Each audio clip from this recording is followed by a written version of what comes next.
In Israel, atmosphere is thick with tension, the tension of war which is happening and the war getting worse if other countries get involved. Now, in such a situation, diplomatic efforts are on to de-escalate the situation, to contain the situation. As soon as the 7th October terror attack happened in Israel, where Hamas terrorists came in and butchered hundreds of Israeli citizens on southern side of Israel, Secretary Blinken was one of the first ones to visit here. He had discussions with Benjamin Netanyahu. He was shown the pictures of what was done to citizens, to even toddlers, children in southern Israel, how they were massacred. But the effort here, which looks like it is to contain the situation so that no third country gets involved. After visiting Israel, Secretary Blinken went to Jordan, Qatar, Egypt and Saudi. So he has been known to make efforts so that others do not get involved and the situation doesn't get worse. There are also reports that Iran was told not to get involved by US, and it has said that it will not put their soldiers on ground, but if they are hit, they would also retaliate. Now, the immediate priority is also of the hostages which are being held in Gaza. The latest numbers which have been confirmed seem to be 199. There may be more than that, but the confirmation is for 199. This also includes several US citizens and citizens of other countries. There are also several US citizens who are stuck in Gaza and they need to get out from there. Other nationalities, citizens are also there who have to get out there. There are Palestinians of dual citizenship who want to get out, but Rafah crossing of Egypt is still not open.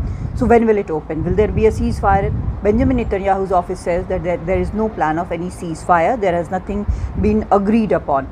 So what will happen now? There is also no humanitarian corridor, and that too has been demanded by WHO, European Union and other countries. Even the Arab countries are keen that there should be a humanitarian corridor. While several Arab countries have talked about the attack here in Israel, they are also criticizing IDF and Israel government's directive to move the civilians of Gaza from north to south of Gaza.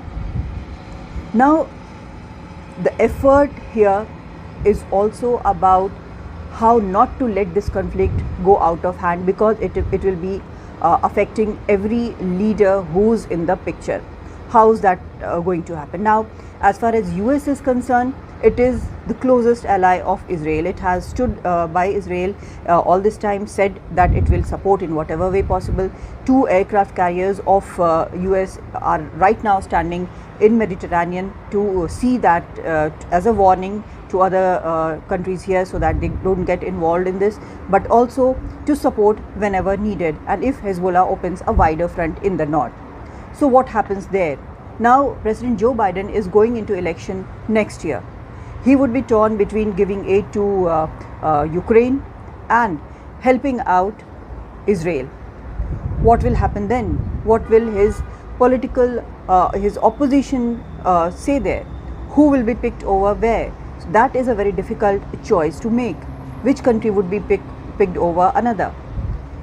This is one choice which he would not want to make. And if there is involvement of other countries, then Middle East peace would be shattered. And this is something which Joe Biden, who is a very outspoken supporter of Israel and one of the strongest in memory, he will not want that to happen on his guard. Another politician which about whom we should be talking is Benjamin Netanyahu. Now, his government was already in trouble when this happened, when this attack happened. There were protests going on about his judicial reforms, and even the reservists had joined this.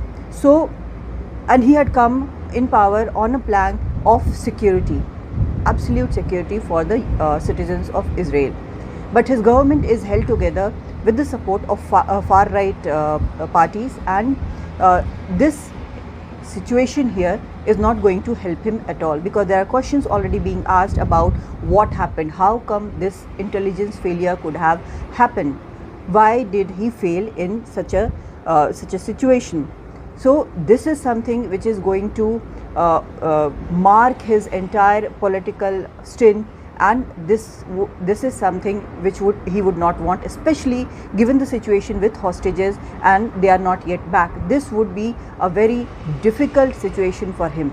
Can he back off at the moment from because of diplomatic maneuvers? Doesn't look like it, because he has to somehow go forward. He has to go for a full offensive that is imminent. So this is the situation, given situation in this region as well as with the US.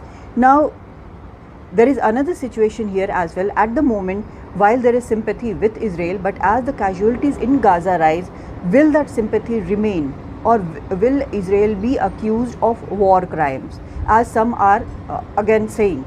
So that is another question to ask. Israel is not overwhelmed. That is something for US, for which US is trying, because another border is open on the northern side. But the situation which is being created, is there a way out of it?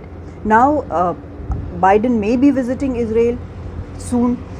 Secretary Blinken is here on Monday. German Chancellor may be coming soon, and others have been here, be it EU leadership and several others.